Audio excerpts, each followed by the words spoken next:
टाकून पाणी सांडपाण्यानं आपण पुणेकरांची जमीन दूषित करतोय।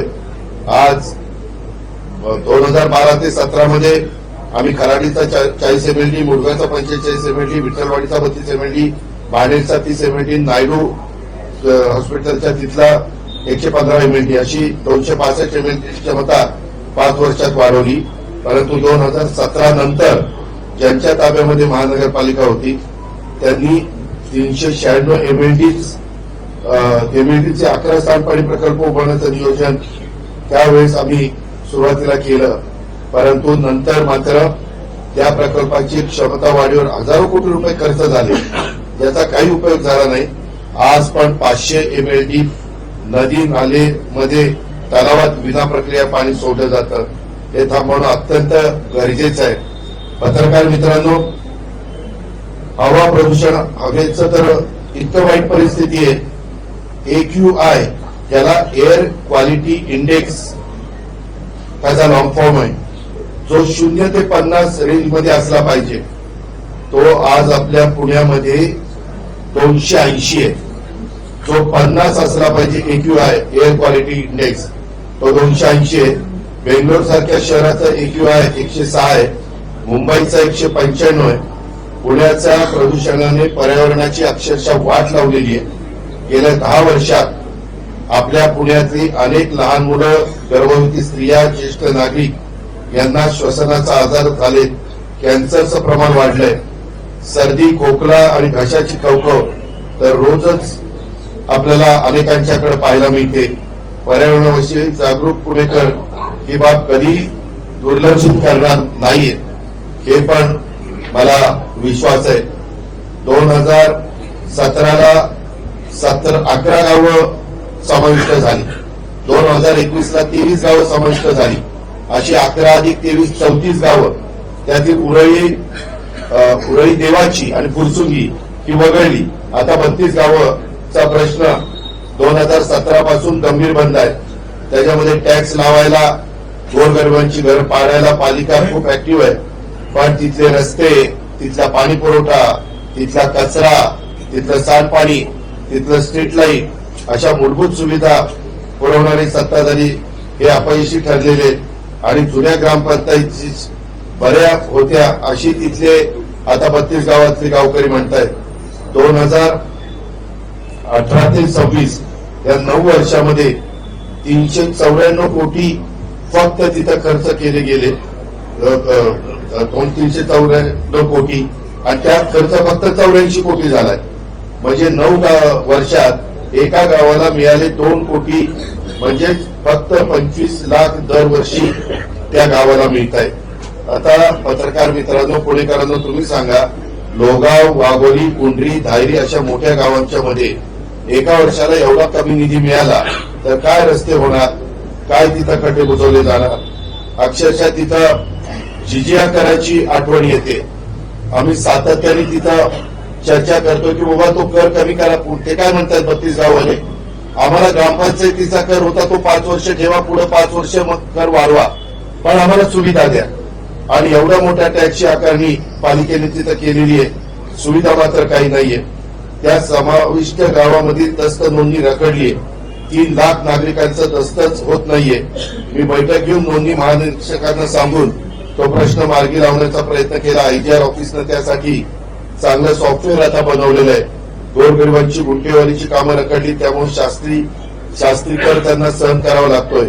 पिण्याच्या पाण्याच्या करता अक्षरशः तिथल्या माय माऊलींना, भगिनींना टँकरच्या पुढे रांग लावावी लागते आणि जलशुद्धीकरण प्रकल्प नाही, त्यामुळे GBS सारखे आजार हे पुण्यामध्ये अलीकडे वाढलेले।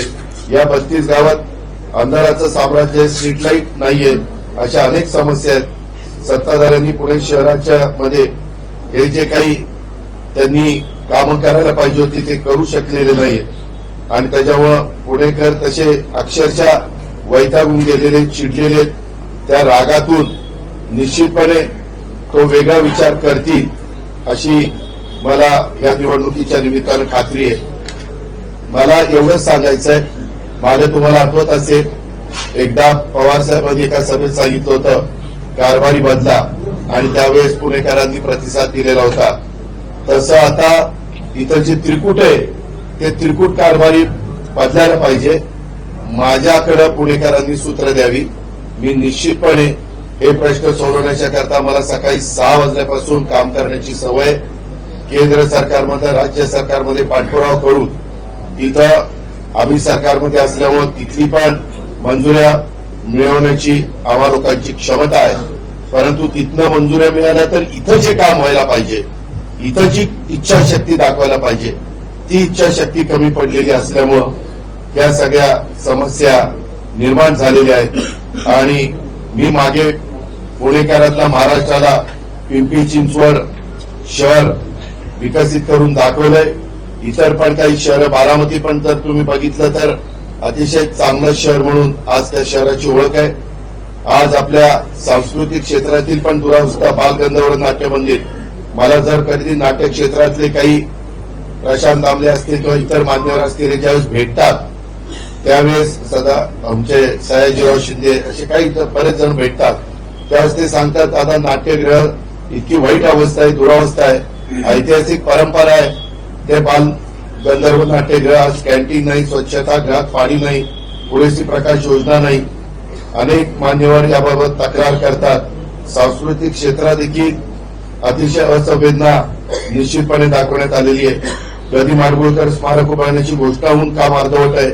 बाळासाहेब ठाकरे सांस्कृतिक भवन अर्धवट अवस्थेत पडू नये. महानगरपालिकेच्या वतीनं बालगंधर्व पुरस्कार, पठ्ठे बापूराव पुरस्कार, पंडित भीमसेन जोशी पुरस्कार अशा क्षेत्रातील पुरस्कार देण्यात येत होते, ते आता बंद आहे. पुण्यातील पुण्याला संस्कृतीचं माहेरघर समजण्यात येतं अशी पुण्याची ओळख आहे.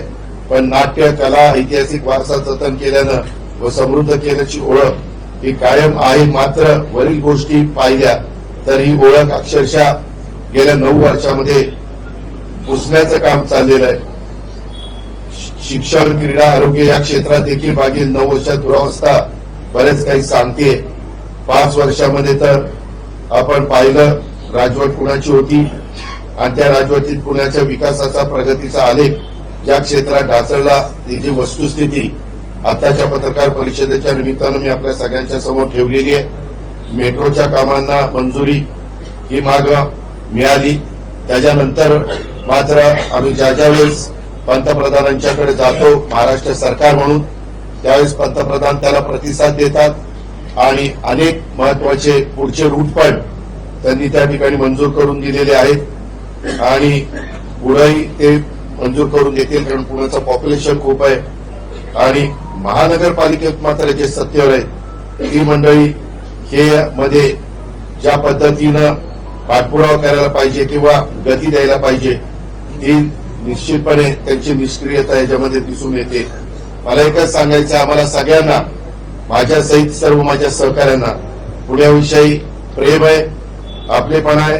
एक सुबक, सुंदर, सर्व सुविधायुक्त असं हे शहर व्हावं, सांस्कृतिक दृष्ट्या देखील तुमचं माझं पुणे शहर समृद्ध व्हावं अशी माझी आणि माझ्याबरोबर सर्व इथं उपस्थित असणाऱ्या सहकाऱ्यांची आणि पुणेकरांची पण भावना आहे.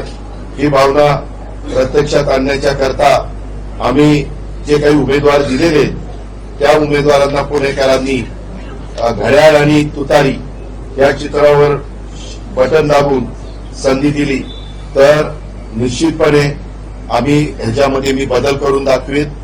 मागे देखील चाकणचा ट्रॅफिकचा प्रश्न सोडवण्याच्या करता आम्ही तिथं लक्ष घातलं, त्याच्यामध्ये बरीचशी कामं सुरू केली.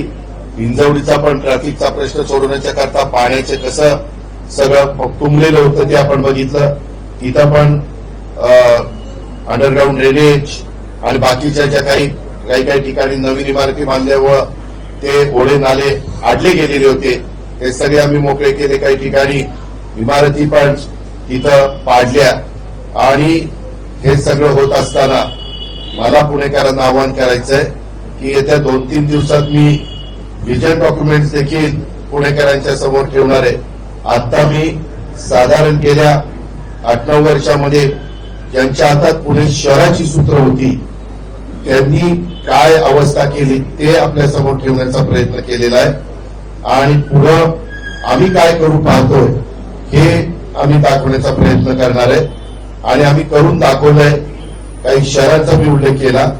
आम्ही हे सगळं करत असताना सहज भेट आणि काम थेट अशी कार्यशैली आमची राहणार आहे. आम्ही प्रशासनावर पण आम्हा लोकांची पकड आहे आणि त्याच्यामुळं तुम्ही जर आम्हा लोकांच्या नेतृत्वाखाली या महानगरपालिकेची सत्ता सोपवली तर निश्चितपणे पुण्याचं हे असणाऱ्या ज्या समस्या आहेत, ट्रॅफिक, रोड्स, घनकचऱ्याची विल्हेवाट लावणं, एसटीपी प्लांट हे ताबडतोब कार्यान्वित करणं आणि पुण्याला पिण्याच्या पाण्याच्या संदर्भामध्ये जे पाणी भामास्केटचंही पाणीमध्ये आम्ही मंजूर करून दिलं ते माझ्याकडनं सांगायचं राहिलं. त्या पद्धतीनं आम्ही कामं त्या बाबतीमध्ये केलेली आहेत. अशी सगळी एकंदरीत तिथली परिस्थिती आहे, ती आपल्या सगळ्यांच्या समोर ठेवण्याचा प्रयत्न मी केलेला आहे. त्याच्यामध्ये मला एक गोष्ट सांगायची, आता आपल्याकडे जागतिक पातळीवर सायकल स्पर्धा होणार आहे. त्या स्पर्धेच्या करता काही 300 किलोमीटरचे रस्ते मी पीडब्ल्यूडीला त्याच्यामध्ये मुख्यमंत्र्यांच्या बरोबर पण माझी चर्चा झालेली होती आणि त्याच्यात 300 किलोमीटरचे रस्ते पत्रकार मित्रांनो तुम्ही एकदा बघा ते काय क्वालिटीचे झालेले. अशा पद्धतीनं मनात आणलं तर रस्ते करता येतात, क्वालिटी घेता येते. परंतु जर रिंग झाली, जर तिथं वेगळ्या पद्धतीनं ठराविक कॉन्ट्रॅक्टरला डोळ्यासमोर ठेवून त्यांनाच कामं द्यायची, अशा प्रकारच्या त्याच्यामध्ये प्री क्वालिफिकेशन करत असताना अटी घालायच्या की ज्यांना काम मिळालं त्यांना द्यायचंय, त्यांनाच काम मिळालं पाहिजे, इतरांना तिथं येता येणार नाही. अशाही बऱ्याचशा गोष्टी या मधल्या काळामध्ये इथल्या स्थानिकांच्याकडनं घडल्या आणि त्याची जबरदस्त किंमत ही पुणेकरांना मोजावी लागली. आज पुणे आणि पिंपरी चिंचवडच्या बद्दल Republican Party of India, Dalit Panther, Republican Party of India, Ashok Jagtap, Maharashtra band कलाकार उत्कृष्ट संघटना, Republican Party of India Sachin Kharatkar, Republican Party of India Rahul डोंबाळेंचा गट, आरबीआय, आम आदमी पक्ष, अशा वेगवेगळ्या पक्षांनी आणि भीम आर्मी आमचे त्याच्यामध्ये सोनवणे, गंगावणे यांनी त्याच्यामध्ये पाठिंबा त्या ठिकाणी दिलेला आहे. सीताराम गंगावणे आणि सचिन खरात यांनी सगळ्यांनी याच्यामध्ये पाठिंबा दिलेला आहे आणि राष्ट्रवादी काँग्रेस पार्टी आम्ही एकत्र मिळून चिन्ह आपले उमेदवार पण दिलेले. त्या मिटिंगला डॉक्टर अमोल कोल्हे होते, त्याला स्वतः विशाल तांबे होते, त्याला अंकुशराव काकडे होते, त्याच्यामध्ये असे इतर बरेच मान्यवर त्याच्यामध्ये होते आणि ह्याच्यातून आम्ही पुढं गेलेलो आहे. आता वेळ फार कमी आहे आणि त्याच्यामुळं आज आता लोकशक्ती पार्टी संजय उत्तम आलाट यांनी पण या युतीला पाठिंबा दिलेला आहे. अशा पद्धतीनं आम्ही हे सगळं पुणेकरांना या सगळ्याच्या बाबतीमध्ये कसं आपल्याला अडचणीचा मार्ग काढता येईल याबद्दलचं काम आम्ही करणार आहोत आणि त्याकरता पुणेकरांनी आम्हाला साथ द्यावी अशी माझी आग्रहाची नम्रतेची कळकळीची अरे थांबा ना बाबा कळकळीची पुणेकरांना विनंती.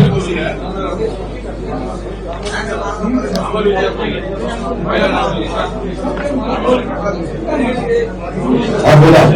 माझा प्रश्न झाला असा होता 2017 पासून कमी अधिक काळात पालकमंत्री होता, हे सगळ्या प्रश्नांची जाण तुम्हाला आहे. हे प्रश्न का आहे आता? मी आपल्याला सांगतो 2019ला मी सरकारमध्ये आलो, बरोबर उद्धव ठाकरेंच्या बरोबर सरकार केलं.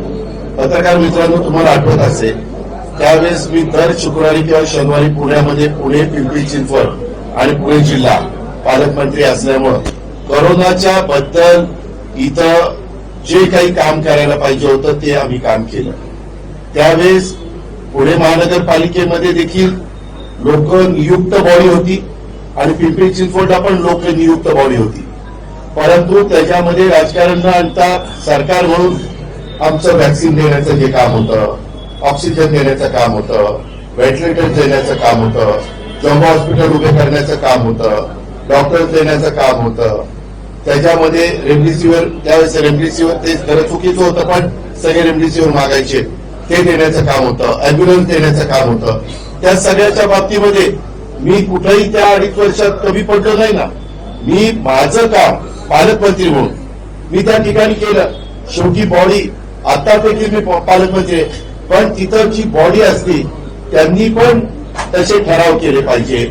आपण जे काही मंजूर केलेलं आहे केंद्राने किंवा राज्यांनी ते राबवण्याच्या करता तिथं पण स्पीड घेतला पाहिजे.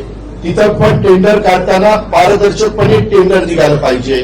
त्याच्यामध्ये कुठंतरी कोणतरी कॉन्ट्रॅक्टर डोळ्यासमोर ठेवून टेंडर निघता कामा नये, ह्या गोष्टी कराव्या लागतात.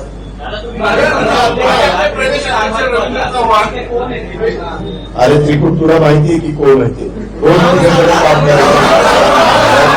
एक मिनिट, मी काही नावं घ्यायला आलो नाही, तर लग्नाचा कार्यक्रम आहे. तुम्ही पुणेकर फार हुशार आहे. त्रिकुट कोण आहे तुम्हाला?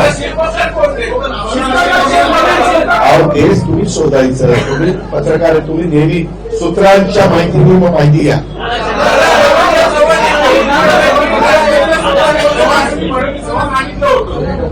का रवींद्र चव्हाण एका महत्वाच्या पक्षाचे अध्यक्ष, त्यांनी काय भूमिका मांडावी हा त्यांचा सर्वस्वी अधिकार आहे, तो त्यांना आहेच.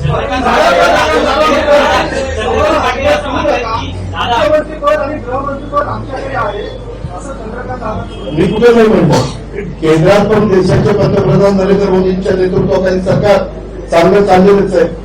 राज्यात नाही, आम्ही मी पुण्यामध्ये आणि पिंपरी चिंचवड सुद्धा बोलतोय. मी राज्य सरकारचं बोललेलोच नाही, केंद्र सरकारचं बोललेच नाही. उलट केंद्राकडनं आम्ही वेळोवेळी गेल्यानंतर ज्याला मंजुऱ्या देतात त्या मंजुऱ्या ते देतात. इथली अंमलबजावणी, इथली जी काही कारवाई करण्याचं काम असतं त्याच्याबद्दल मी शिकतो.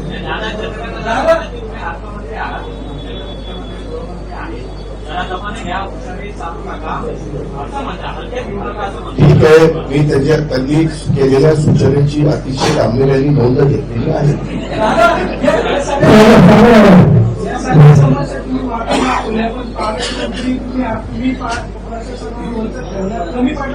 अरे महानगरपालिका माझ्या ताब्यात नाही ना बाळा.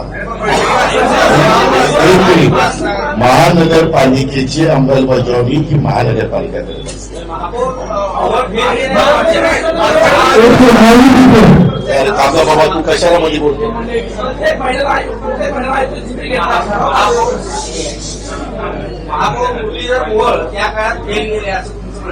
माझं म्हणणं एकंदरीत ज्यांच्याकडे सूत्र होती त्या ती इथला कारभार करताना काय काय समस्या निर्माण झालेल्या ते मी तुमच्यासमोर ठेवले.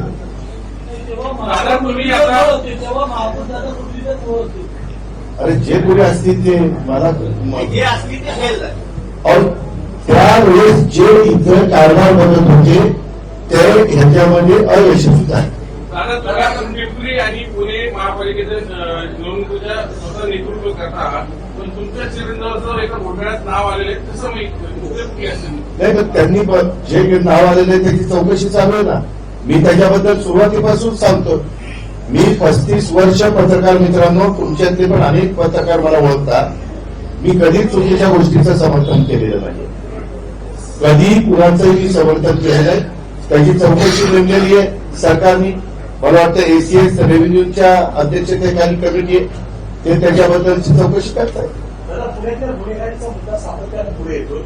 अनेकदा पोलीस आयुक्तांनी गुन्हेगारी कमी करा, परंतु आता आम्ही पाहतो की अनेक गुन्हेगार असतील, विविध गुन्हेगारचे नातेवाईक असतील, त्यांना राष्ट्रीय पक्षांकडून तिकीट देण्यात आले. अशा काही गुन्हेगारी संपण्यात वाढणार आहेत. एक मिनिट, तू समजा गुन्हेगार आहे, तू नाही येईपर्यंत तू समजा प्रश्न विचार. तू काहीतरी मोठा गुन्हा केला, तुझ्या पत्नीचा त्याच्यात काय दोष आहे? तुम्ही उद्या मी काहीतरी गुन्हा केला, माझ्या पत्नीचा काय दोष आहे? माझ्या मुलांचा, माझ्या मुलींचा किंवा सुनांचा काय दोष आहे? असं नाहीये. तुम्ही जर कुणीतरी एखादा मर्डर केला म्हणजे आपलं खानदान त्याला जबाबदारी असं समजण्याचं कारण नाही. काही विकृती असते, काही चुकीच्या गोष्टी असतात.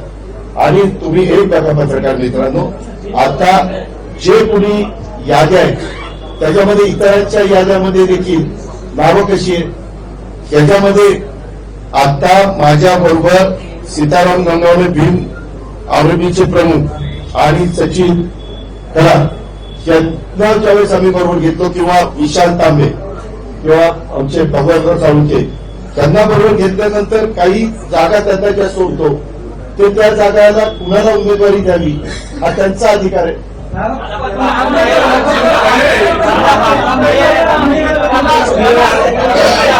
मी त्याच्यामध्ये माझ्या पक्षाची उमेदवारी दिलेली नाही.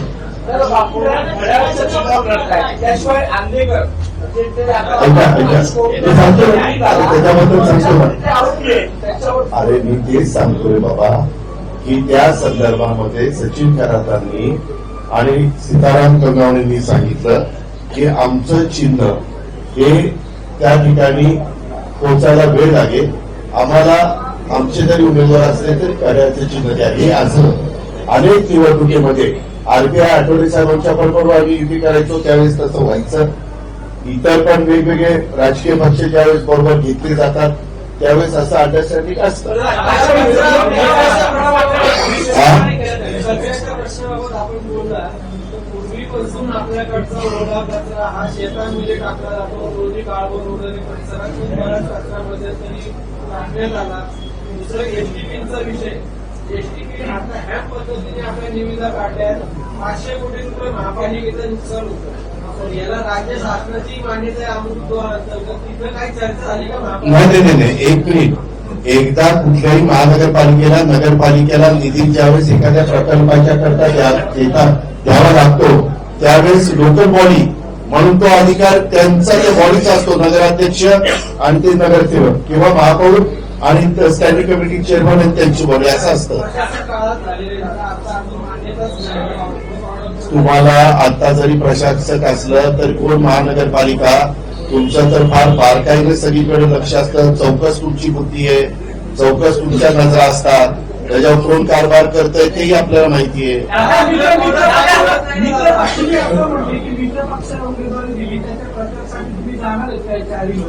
कुठल्या मी ऐका बाबा मी आता महानगर आता ही प्रेस घेतली ही आम्ही उभे केलेल्या उमेदवारांच्या संदर्भातच आहे. उद्याच्याला मी पुढची प्रेस घेणार आहे त्यावेळेस मी पुणेकरांना काही सांगितलं पाहिजे ना. मी नुसतंच यांनी असं केलं यांनी तसं केलं आणि तू आल्यावर काय करणार. तुझ्या नेतृत्वाखालचे बॉडी निवडून आल्यानंतर काय करणार ते पण मला सांगावं लागणार आहे ना. ते मी 2 दिवसांनी तुम्हाला सांगतो.